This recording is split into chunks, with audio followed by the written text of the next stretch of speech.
और अब बात पाकिस्तान की, जिसे लेकर प्रधानमंत्री नरेंद्र मोदी ने जो बातें कही थी वो बिल्कुल सच साबित हो रही है।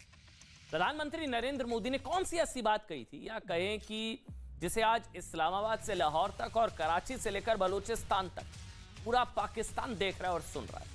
प्रधानमंत्री नरेंद्र मोदी का कौन सा भाषण पाकिस्तान में इस वक्त वायरल है? पाकिस्तान की जनता में प्रधानमंत्री नरेंद्र मोदी का ये कौन सा वीडियो है जो ट्रेंड कर रहा है? पाकिस्तान के पूर्व प्रधानमंत्री इमरान खान भी इस वीडियो की बातें कर रहे हैं। प्रधानमंत्री नरेंद्र मोदी ने पाकिस्तान के लिए क्या कहा था, आपको वो पूरी खबर हम आपको दिखाएंगे, लेकिन इससे पहले आज आपको एक वीडियो दिखाएंगे, वो भी पाकिस्तान का। ये तस्वीरें देखिए, वीडियो आपको लग रहा होगा कि कहीं कि किसी आतंकवादी कैंप का, कोई आतंकवादी का वीडियो है। ये वीडियो पीओके का नहीं है कि किसी आतंकवादी के हाथ में बंदूक है और वो हवा में फायरिंग कर रहा है। किसी आतंकी कैंप का नहीं, बल्कि ये पाकिस्तान के लाहौर का वीडियो है। ये पाकिस्तान की स्थिति है कि मतलब पेट में दाने नहीं है और खाने का आटा आउट ऑफ स्टॉक है, लेकिन वहां गोलियां और बंदूकों की कमी नहीं है। आप तस्वीरें देखिए, वहां अनाज के भंडार खाली है, लेकिन बंदूक और गोलियों का भंडार भरा पड़ा है।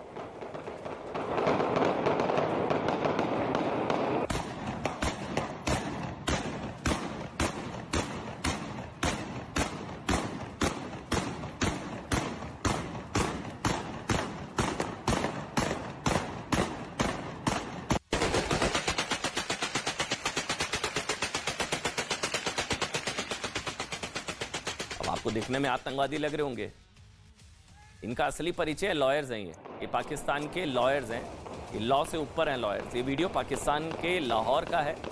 बार एसोसिएशन के वकील चुनाव में अपने उम्मीदवारों की जीत का जश्न मनाने के लिए ऑटोमेटिक राइफल लेकर सड़क पर उतर आए। ये लॉयर्स जो हैं, ये लॉ से ऊपर।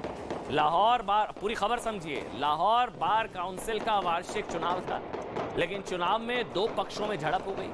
पंजाब बार काउंसिल की तरफ से चुनाव टालने की अपील की गई थी, लेकिन चेयरमैन इलेक्शन बोर्ड ने रिजल्ट की घोषणा कर दी। जिस पक्ष के समर्थन में जीत की घोषणा हुई वो जश्न मनाने लगा। काला कोट पहने वकील, जिनका कर्तव्य कानून का पालन करना है, वकीलों के पास ही न्याय दिलाने की जिम्मेदारी है, लेकिन आज ये वकील ही कानून को टारगेट कर रहे हैं। पाकिस्तान में ये लॉयर लॉ से भी ऊपर है। तस्वीरें एक बार फिर से दिखा दीजिए, किस तरह से सड़कों के ऊपर फायरिंग की गई वहां पर।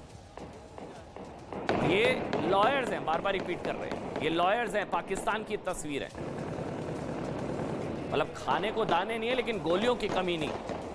और ये लॉयर्स हैं सारे बात। ये दिखने में लग रहा है कि किसी टेरर कैंप का, कोई आतंकवादियों का, कोई इस तरह की तस्वीरें हैं जहां पर ट्रेनिंग दी जा रही है, लेकिन ये सारे काले कोट में सारे। ये देखिए, अब ये तस्वीर देखिए आप।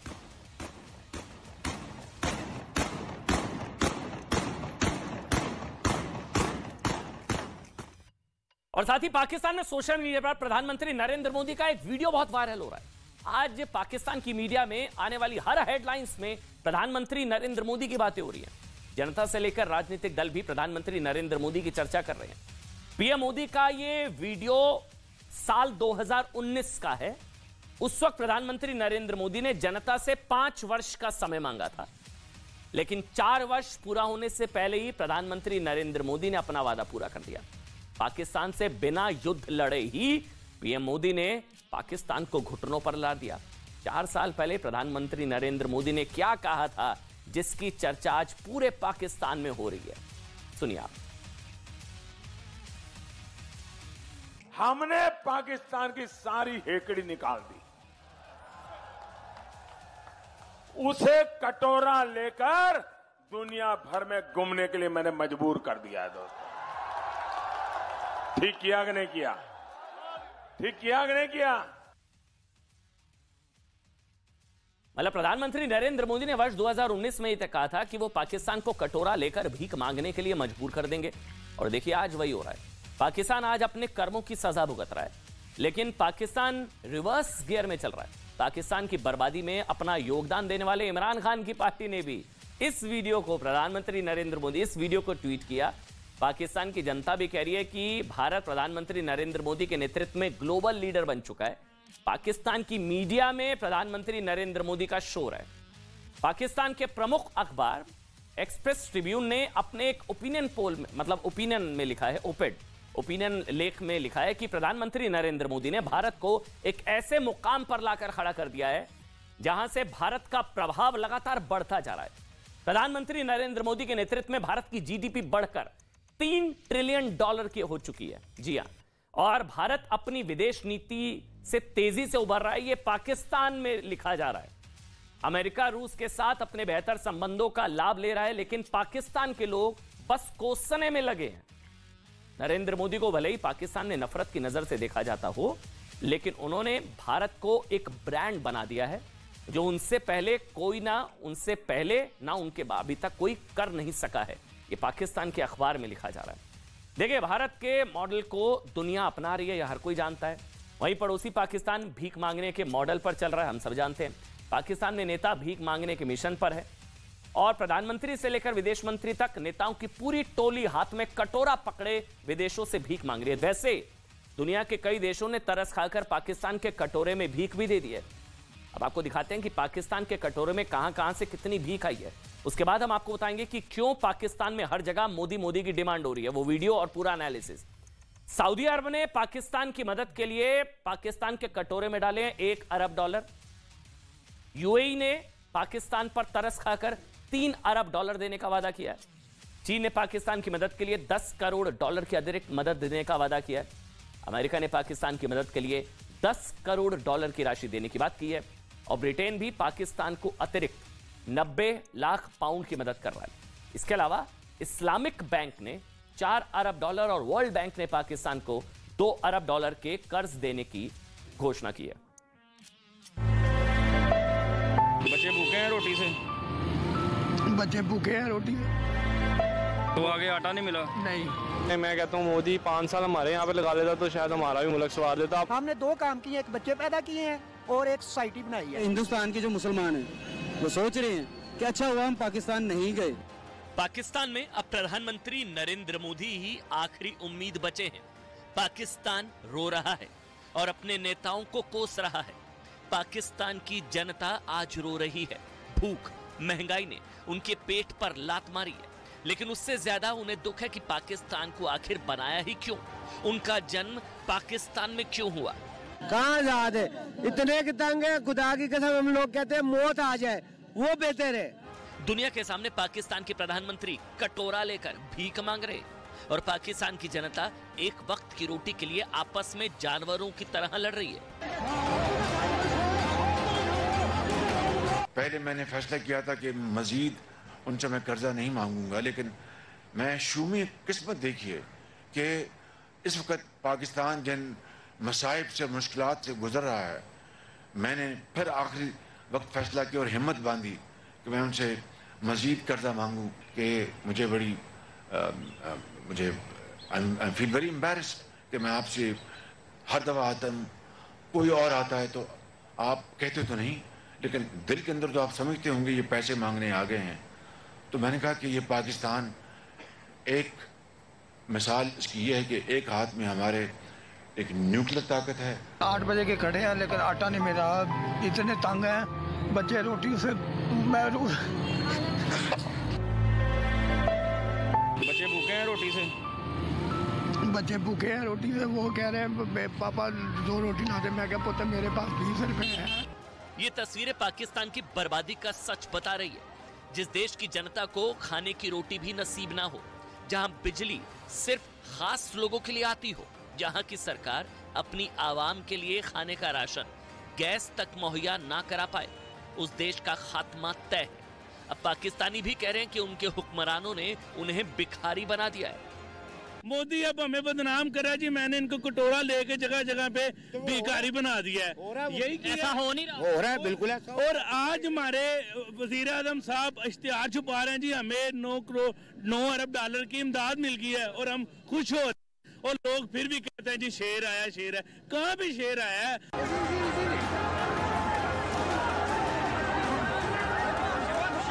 बलूचिस्तान में आटे के लिए गोलियां चलानी पड़ी। सेना को वहां लोगों को कंट्रोल करना पड़ा। आप ये देखकर समझ सकते हैं कि पाकिस्तान की स्थिति कितनी भयावह हो चुकी है। लोग परेशान हैं, मर रहे हैं, खुदकुशी कर रहे हैं। और सुबह से शाम तक थोड़े से आटे के लिए कतार में है। कोई आटा खरीद भी ले तो वो जिंदा घर पहुंच जाए, इसकी गारंटी नहीं है। पाकिस्तान में महंगाई का अंदाजा इससे लगाया जा सकता है कि आटा 180 रुपए प्रति किलो, सरसों का तेल 532 रुपए, दूध की कीमत 190 रुपए प्रति लीटर, प्याज 225 रुपए प्रति किलो तक पहुंच गए हैं। एलपीजी सिलेंडर 10,000, एक कप चाय 50 रुपए। पाकिस्तान में आज गरीब हो या अमीर, सभी महंगाई की चक्की में पिस रहे हैं। घर का चूल्हा जलाने के लिए लोगों के पास गैस सिलेंडर तक नहीं है। हालत यह है कि प्लास्टिक की बड़ी थैलियों और बोरियों में गैस भरकर लोग अपने घर ले जा रहे हैं।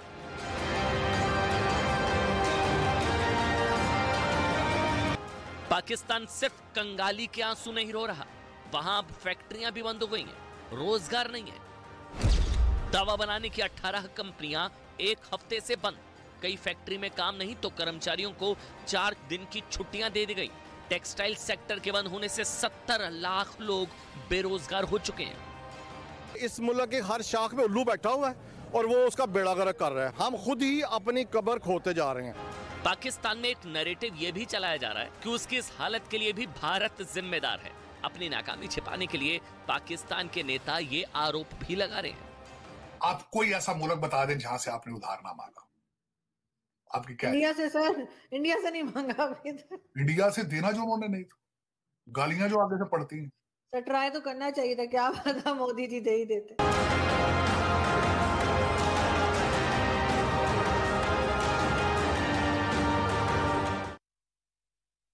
वैसे समझे कि स्थिति की वजह खुद पाकिस्तान की सरकार है। हैरान हो जाएंगे आप जानकर कि पाकिस्तान साल 2022 और 23 में सेना पर 57,482 करोड़ रुपए खर्च करने वाला है। सेना का बजट है 57,482 करोड़ सेना का।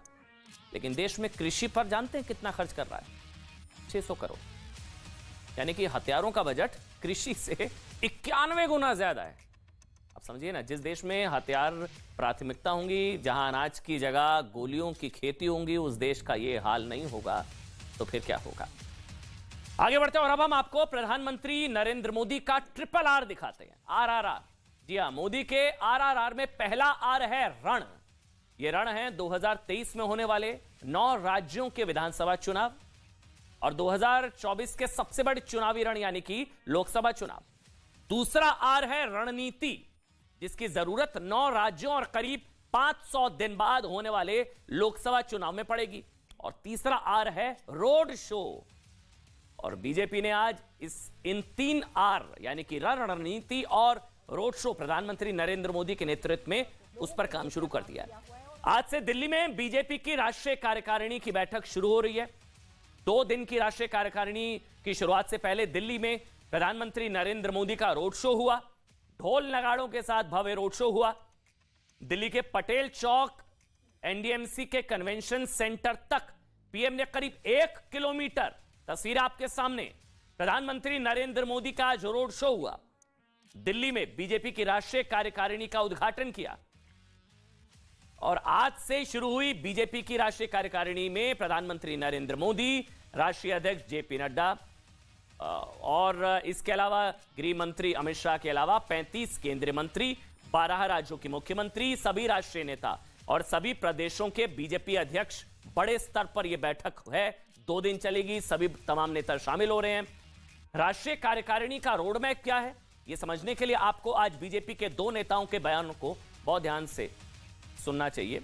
केंद्रीय गृह मंत्री अमित शाह ने आज कहा है कि नरेंद्र मोदी ही 2024 में प्रधानमंत्री बनेंगे और बीजेपी अध्यक्ष जेपी नड्डा ने कहा है कि बीजेपी के लिए 2023 महत्वपूर्ण है और पार्टी को 2023 में होने वाले 9 राज्यों में जीत दर्ज करानी है।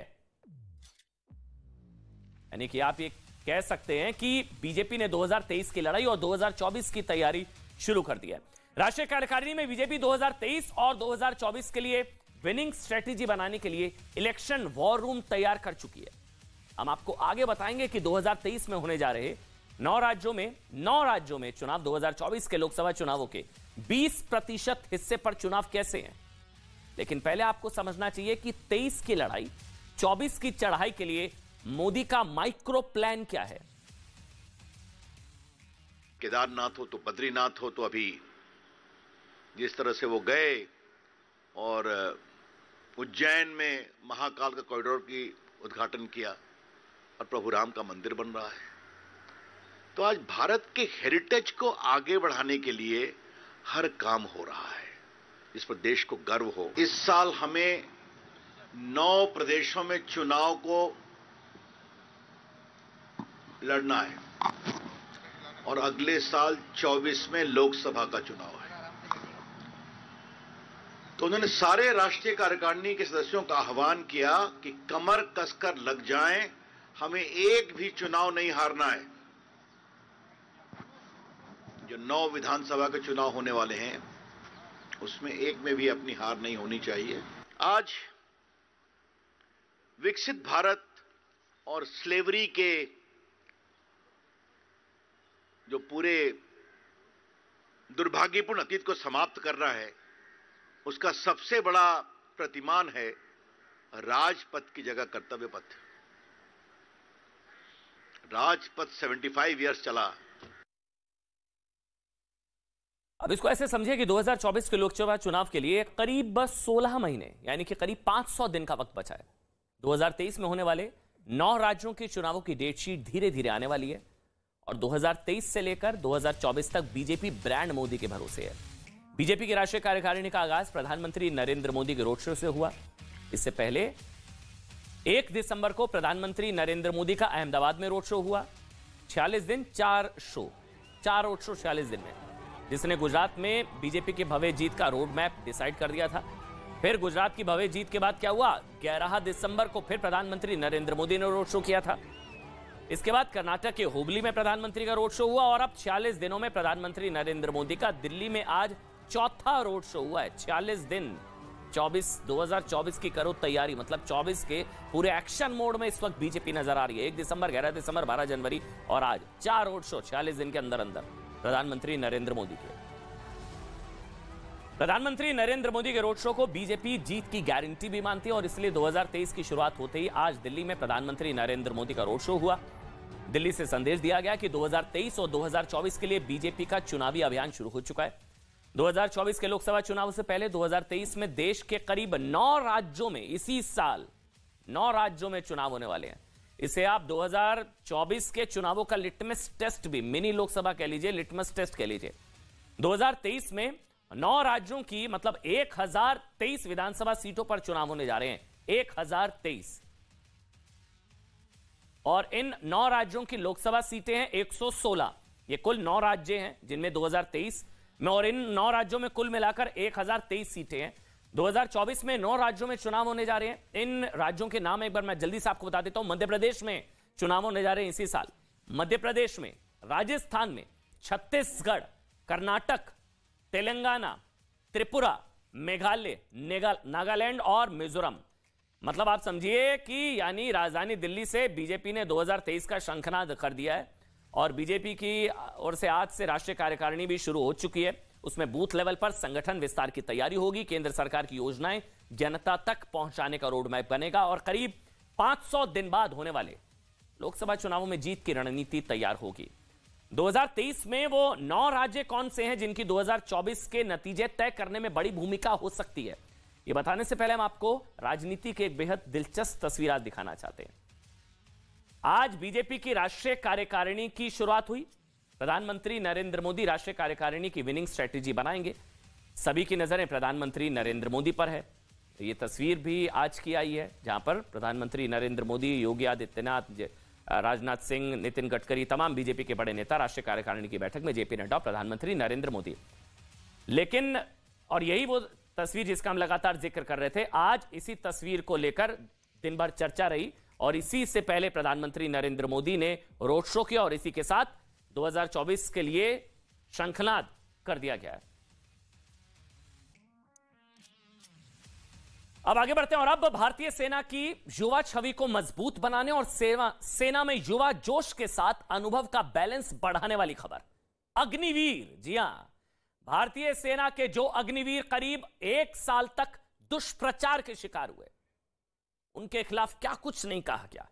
सोचिए, अग्निवीर के खिलाफ एक टूलकिट गैंग पूरी तरह से एक्टिव की थी जो देश की सेना के खिलाफ बयान दे रही थी। आज का दिन ऐतिहासिक है, आज का दिन बहुत बड़ा है, क्योंकि उसका पहला बैच सामने आ गया। जी हां, अग्निवीर का पहला बैच। आज प्रधानमंत्री नरेंद्र मोदी ने देश प्रेम और समाज में अनुशासन बढ़ाने वाले अग्निवीरों के पहले बैच को संबोधित किया। पहला बैच अग्निवीरों का 19,000 अग्निवीरों का है, जिन्हें प्रधानमंत्री नरेंद्र मोदी ने आप 5 मंत्र दिए हैं। 5 मंत्र प्रधानमंत्री नरेंद्र मोदी के पूरे देश को जानने चाहिए। प्रधानमंत्री नरेंद्र मोदी ने अग्निपथ योजना को सशस्त्र बलों के लिए गेम चेंजर बताया है। Game changer. उन्होंने कहा कि अग्निवीर तकनीकी रूप से मजबूत होकर देश सेवा में महत्वपूर्ण भूमिका निभाएंगे। अग्निपथ योजना, प्रधानमंत्री ने कहा कि महिलाओं की भागीदारी देश के लिए मिसाल बनेगी। अग्निपथ योजना में महिलाओं की भागीदारी का जिक्र किया, मिसाल बनेगी। प्रधानमंत्री ने कहा अग्निवीर 21वीं सदी में राष्ट्र को नेतृत्व प्रदान करने जा रहे हैं।